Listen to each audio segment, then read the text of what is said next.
Hello everyone and welcome back to Dragalia Foundry, a fan channel where everything Dragalia lost can be found. Now today's video is going to be something a little bit different for the channel.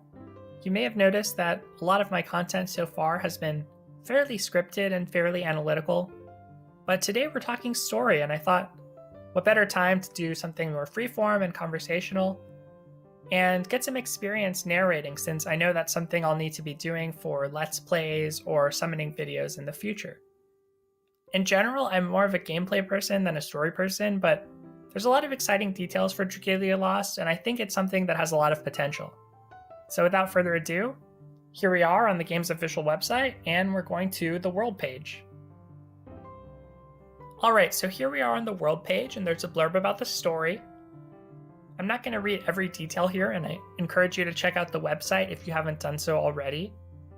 But the gist of this story is there's a kingdom called Alberia, where a royal family forms bonds with dragons and can actually shapeshift into dragons. But one day the sacred shard that protects the kingdom weakens, and it's up to the 7th Prince of Alberia, the game's protagonist, who doesn't have a bond with the dragon yet, to form a bond and protect his kingdom. Now, there is an interesting bit here. While he seeks a dragon to form a pact with, he'll meet new companions, including a mysterious girl from another time, and face a sudden and inexplicable change in his own father, the king. I think it's interesting that they're talking about a mysterious girl from another time. It could be that they're referring to Zethia, but we know so far that Zethia is the protagonist's twin. And I also think it's interesting, this change in his father. So the father, the king, looks very regal and very noble in everything we've seen so far. He doesn't seem like a villain, so I'm curious what happens to him. And overall, the vibe I get from the story is it seems very similar to Fire Emblem, so dragons play a huge role. If any of you have played Fire Emblem Fates, you'll know that the royal family there had a special connection to dragons. They could tap into something called dragon veins. So I'm getting vibes of that. But one thing I like about this is that the dragons in this game actually look very draconic. So you'll notice Midgard Sormer there. He almost reminds me of something like the Blue Eyes White Dragon from Yu-Gi-Oh! And harkens back to my childhood in that way. And these aren't 1,000-year-old lollies, at least not so far, even though we may see some of those too. But anyway, on to the next page. Alright, so here we have the history of Alberia, a history of humankind and dragons, as told since antiquity. And what we learn from this page is that humans and dragons were actually in conflict about 1,000 years ago. And they had a long war until humans summoned a demon to destroy the dragons, but the demon turned on them. So one thing that catches my eye immediately from this is, who is this demon? Could he be the negative influence around the king? Is he going to play a role in the current story? And I feel like he is, just by the fact that he's mentioned here, since we haven't seen demons at all in the contents of the game so far.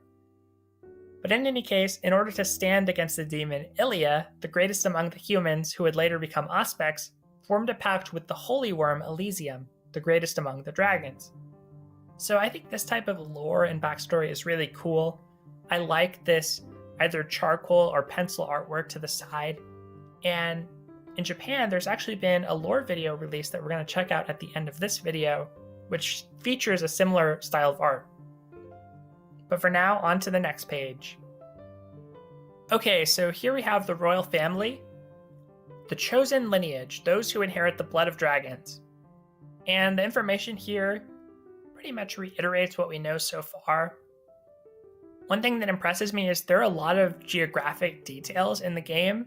We've seen them so far on some of the worm prints, the flavor text on the worm prints, and even on the maps for the quests. But it says the Alberian royal family rules over the South Grastian continent, so maybe there are even multiple continents in this world that we'll be exploring. But other than that, it talks about the process of choosing a dragon to form a bond with, and then we see this artwork to the side of all of the royal family members. And like I said, I think the king looks very noble, very honorable, so I'm surprised to hear there's a certain change in his personality. As for the rest of the siblings, you can see that some of them do look like they'll be rivals or enemies. even though some of them look quite kind as well. So I'm curious to see what the relationship is like with the protagonist, and I think that'll be very interesting as well. And next, all right, so here we have a relationship chart of all the characters. One thing that catches my eye right away is Alberius, the founder, and of course he's the namesake of the game's setting, Alberia. But it's also said that he formed a bond with Midgard-Sormr, the Windworm, who the protagonist is also trying to bond with. So I think it could be interesting if the game gets into his backstory and that of Elysium and Midgard-Sormr, maybe his relationship with Ilia. But in any case, the next character up is of course the king. And then we see all of the king's children, starting with Leonidas, who definitely looks the most villainous to me, and he's said to be worthy rivals with Ferris. Then there's Shell and Valix, and mysteriously the fifth heir isn't here, so I think there'll be some very interesting story beats behind that. And finally, the sixth heir is Emil. Now, what's unique about Emil is it actually says he's pact-bound to the waterworm Mercury, and in the direct we see Emil's face on chapter 2 of the story. So what I'm thinking is, all of these legendary dragons will be unlocked through the story, and you'll start off, of course, with Midgard-Sormr in chapter 1, and basically that'll be all about the protagonist forming a bond with him. After that, you'll get Mercury, and then you'll get the 3 other dragons in the next 3 chapters. Besides those dragons, I think you're going to get Ronzel, the mercenary, Cleo, Woodland Child, and Elisanne, Paladin in the story too. I don't know how they'll be introduced yet at all, but just based on the gameplay we've seen so far and how prominently they're in the footage, I think you're going to get these characters for free. I don't think you're going to be summoning for these characters. Of course, Zethia and Not have also been shown off a lot, but I don't think they'll be playable. As I mentioned, Zethia is the protagonist's twin, and she's appointed to the Holy Aspects. And Not the fairy is his childhood friend, and I think Not is basically going to be there for tutorials and for some snippets of dialogue here and there. Moving on, we have the Sylvan Village and Luca the Archer. Luca, I also think, is going to be given to you through the story, and he's a light archer, but I'm a little bit less confident compared to the other characters because he definitely seems to be the fifth wheel, the fifth character you get for free if you do get him for free. He hasn't been shown off quite as much, and we haven't even seen whether his sister Cerise is playable or not, but I hope she is. The same applies to Harl, the chief guard. He's loyal to the king, and Leif, the royal knight captain, who's loyal to Leonidas. I really like their designs, so I do hope they're playable, but we don't know that yet. Moving on, we actually get a much more detailed breakdown of the relationships between the royal family members. And what's cool about this page is it tells you about their feelings toward each other. So you can see that the main character reveres Leonidas, the king, and Valix, but Leonidas overlooks him, the king expects much of him, and Valix thinks he's feeble. Now, the relationship between Ferris may be the best because the protagonist views him as kind and Ferris sees him as talented. But by far the most interesting is this relationship with Shell, the third heir. So it says the main character is obedient to Shell, and Shell torments the main character. I just think that's going to be really fun. Moving below, we see Emil, the sixth heir, and the protagonist is concerned for Emil, and Emil is jealous of him. I think just looking at Emil, he seems like he could be the jealous type. He seems like he could be sort of put upon as one of the later heirs and feel like he has to prove himself. It might help that he's in this green bubble as well. Of course, the relationship with Zethia is good, and then the fifth heir, the main character has never met. So I think the fifth heir may kind of sneak into the story early on, but will really show up after you've recruited all the dragons, after you've made all your main friends and formed your party. And what I'm thinking is maybe the fifth heir has a connection to the demon from ancient times, and maybe has something to do with setting into motion the fact that the shard, the sacred shard that protects the realm, has been broken. Maybe they're responsible for that in some way. And finally, Zethia as Auspex holds no claim to the throne. So in case you're wondering why she isn't the seventh heir or the eighth heir, that's why.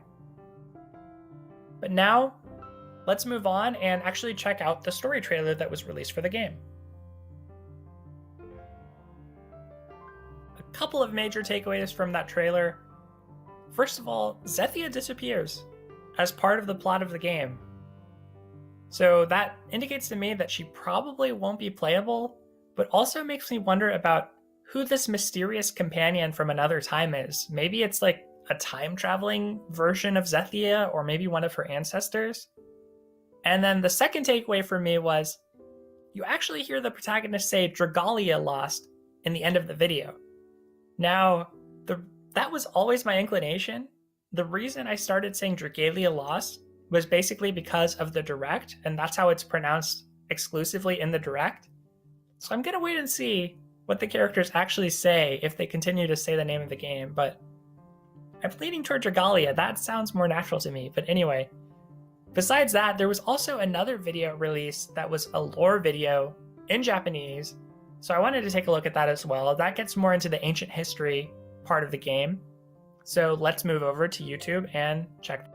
So I just finished watching the second video about Dragalia Lost's story. This one was the lore video that set 1,000 years in the past. So in this video, we got to see the demon, we got to see Ilia, and we got to see Elysium, all of whom are mentioned on the Dragalia Lost website. Since this video is just in Japanese now, I'm pretty sure that it'll get translated because everything else in the video is done. Other than that, my impressions were really positive. I love the art style in this video.